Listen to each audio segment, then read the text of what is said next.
Scholars following Hegel often insist that Hegel closed the door on art prematurely, and it's rather that each epoch has to make its own decision as to what the function of its art will be. So let's say it's an open question whether art can continue in our own time its vocation of giving appearance to our distinctively human values. In any case, what we want to keep from Hegel is first that the importance of architecture is not just its aesthetics, but its deep historicity.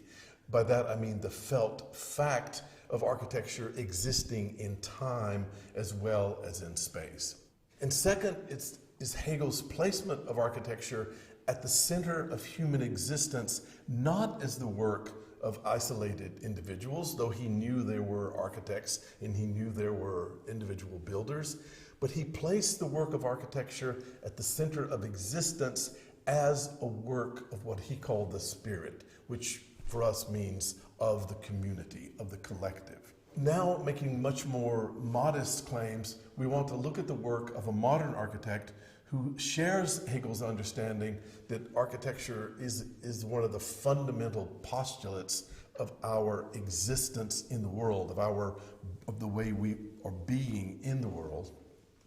and a central medium of human thought and human memory. For Aldo Rossi, architecture in our own time must struggle with this lack of meaning, with this pastness to which Hegel condemned architecture.